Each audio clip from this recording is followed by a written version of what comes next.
दोस्तों, ये एक बात दिल से पूछना चाहती हूँ। कभी ऐसा हुआ कि घर में अचानक कोई ज़रूरत पड़ी हो और आप सिर्फ इसीलिए मदद नहीं कर पाए क्योंकि आपकी जेब में पैसे नहीं थे? वो महसूस, वो आस, वो हेल्पनेस मैं बहुत अच्छे से समझती हूँ। और बस इसीलिए आज की इस वीडियो में मैं आपके साथ शेयर करने वाली हूँ जिससे मुझे उस दर्द से बाहर निकाला और पैसे बचाने की छोटी-छोटी आदतें जिन्हें मेरी ज़िंदगी। आज मैं आपसे बहुत ही ज़रूरी बात शेयर करने वाली हूँ, वो है पैसे बचाने की ताकत। क्योंकि पैसा सिर्फ खर्च करने की चीज़ नहीं बल्कि भविष्य में सुरक्षित करने का एक तरीका होता है। मैंने सोचा चलो आज से थोड़ी सी सही रोज़ बचत करूँगी क्योंकि पैसा बचाना अमीर बनने का रास्ता नहीं बल्कि एक सही टाइम पर सही फैसला लेने की आदत है। मैंने 3 आसान तरीके शुरू किए। पहला, ज़रूरी और चाहतों में फ़र्क। किसी चीज़ को खरीदने से पहले खुद से पूछो, क्या ये सच में ज़रूरी है? 70% चीज़ें तो वैसे ही रह जाती है। दूसरा, रोज़ थोड़ी बचत, चाहे 20 रुपए हो, 50 रुपए हो, थोड़ा थोड़ा बचाओ। छोटे छोटे सिक्के मिलकर ही बड़े गुल्लक भरते हैं। तीसरा, नो स्पेंड मनी। हफ्ते में एक दिन ऐसा रखो जिसे दिन कोई फालतू चीज़ खरीदे नहीं। ना बाहर का खाना, ना ऑनलाइन ऑर्डर, सिर्फ बचत और थोड़ा सा सेल्फ। दोस्तों, पैसा तो सब कमाते हैं लेकिन जो बचत है वही असली समझदारी है। क्योंकि बुरे वक्त में बिना पूछे आ जाता है और बचत वही होती है जो बुरे वक्त में काम आती है।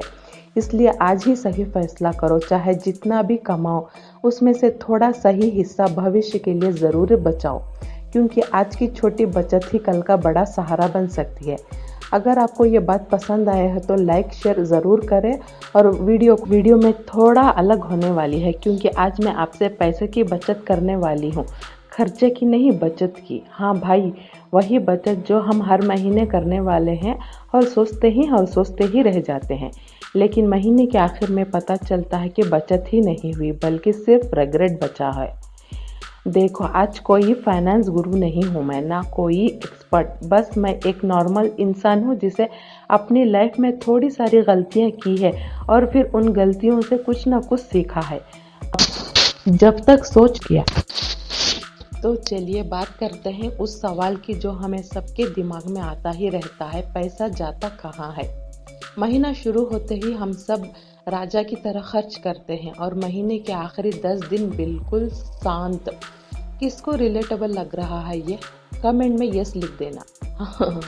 ये एक समय था जब मुझे लगता था कि मुझे ज़्यादा कमाने की ज़रूरत है, लेकिन धीरे धीरे एहसास हुआ भाई, कमाई बढ़ाने से पहले खर्च कंट्रोल करना सीखना पड़ता है। एक दिन में मैंने अपने एक महीने के खर्च लिखे और जब टोटल देखा तो सच बताऊं, मेरे आंखें खुली ही रह गए। सबसे ज़्यादा पैसा कहाँ जाता है पता है? बाहर की चाय, फालतू स्नैक्स, ऑनलाइन रैंडम चीज़ें, टाइम पास वाली आउटिंग, यूपीआई से छोटे छोटे पेमेंट। ये सारे छोटे छोटे खर्च मिलाकर ज़िंदगी का बड़ा प्रॉब्लम बन जाते हैं। अब बात करते हैं दूसरी। अब मैं आपको बताती हूँ कि मैंने कैसे अपनी लाइफ में बदलाव लाया। कुछ बहुत सिंपल स्टेप्स हैं लेकिन लाइफ चेंजिंग रिजल्ट आए हैं इससे। सबसे पहला, खर्च लिखना। सिर्फ 7 दिन ट्राई करो, आपको रिजल्ट अपने आप ही देखने को मिल जाएगा।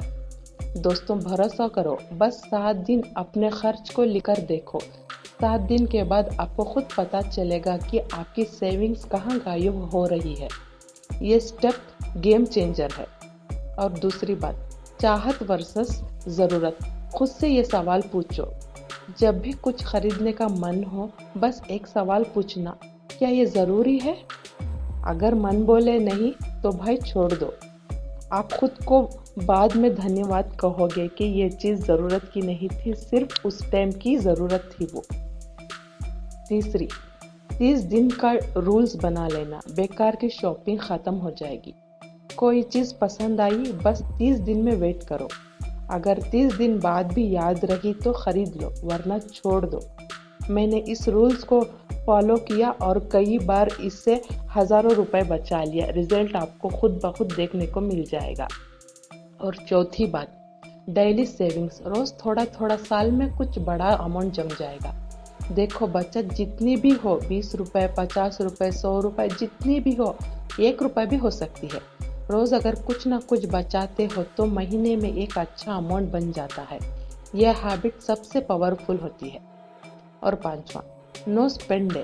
हफ्ते में एक दिन खुद को रोक कर देखो। हफ्ते में एक दिन, सिर्फ एक दिन फालतू का खर्चा बिल्कुल बंद कर दो। नो ऑनलाइन ऑर्डर, ना बाहर का खाना, ना अननेसेसरी ट्रैवल। बस एक दिन सेल्फ कंट्रोल कर लो, रिजल्ट को अपने आप को देखने को मिल जाएगा। ट्राई करो, सीरियसली मज़ा आ जाएगा। छठवां, इमरजेंसी फंड। ये लाइफ में ज़रूरी है, बहुत ज़रूरी है ये। फ्यूचर में आपको ज़रूर काम आएगा। मैंने धीरे धीरे करके 3 महीने में इमरजेंसी फंड बनाया। इसे बनाते ही एक अलग कॉन्फिडेंट आया। अगर आप भी करोगे तो आपको भी अलग ही लेवल का कॉन्फिडेंट आ जाएगा। अगर कल कुछ भी हो जाए तो मैं संभाल सकता हूँ, ये फीलिंग अपने आप को आ जाएगा। ये फीलिंग बहुत ही पावरफुल होती है।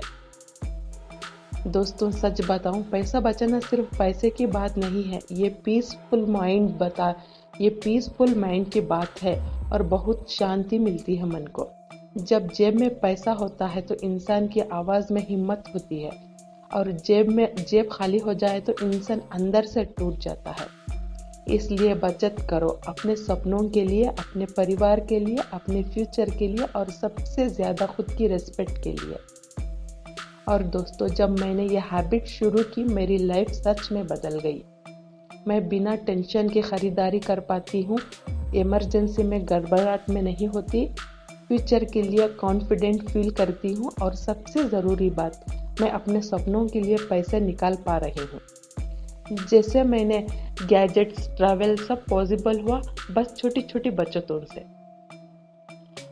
तो दोस्तों, आज की वीडियो इसलिए बनाई क्योंकि मैं चाहती हूँ कि आप भी अपनी ज़िंदगी में ये बदलाव लाओ।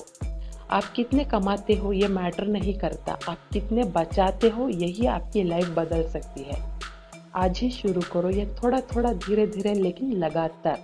जब तक सोच नहीं बदलती कुछ भी नहीं बदल सकता। मैंने खुद से कहा, मैं पैसे की मालिक हूँ, पैसा मेरा मालिक नहीं। मैंने समझा कि पैसे बचाना कंजूसी नहीं होती, पैसे बचाना खुद की इज्जत होती है, पैसे बचाना भविष्य की सुरक्षिता होती है, और पैसे बचाना मानसिक शांति होती है। धीरे धीरे मेरे अंदर एक नई सोच पैदा हुई और नए बदलाव अपने आप में मैंने महसूस किया। जब तक सोच नहीं बदलती कुछ भी नहीं बदल सकता। मैंने अपने आप से कहा, मैं पैसे की मालिक हूँ, पैसा मेरा मालिक नहीं। मैंने समझा कि पैसा बचाना कंजूसी नहीं होती, पैसा बचाना खुद की इज्जत करना होता है, पैसे बचाना भविष्य की सुरक्षिता करना होता है, पैसे बचाना मानसिक शांति होती है। और धीरे धीरे मेरे अंदर एक नई सोच पैदा हुई, और धीरे धीरे थोड़ा थोड़ा बदलाव भी मैंने महसूस किया अपने आप में। हर खर्चा सोच समझ कर करने लगी, हर कमाई का सम्मान करने लगी। तो दोस्तों, अगर आपको ये वीडियो पसंद आई है तो प्लीज़ वीडियो को लाइक करें, शेयर करें और सब्सक्राइब करना ना भूलें, और कमेंट में मुझे बताइए कि आज आपने कौन सी सेविंग की हैबिट शुरू कर दी है। मैं मिलती हूँ अगले वीडियो में, तब तक के लिए thank you for the watching, और पैसे को बचाना ना भूलें।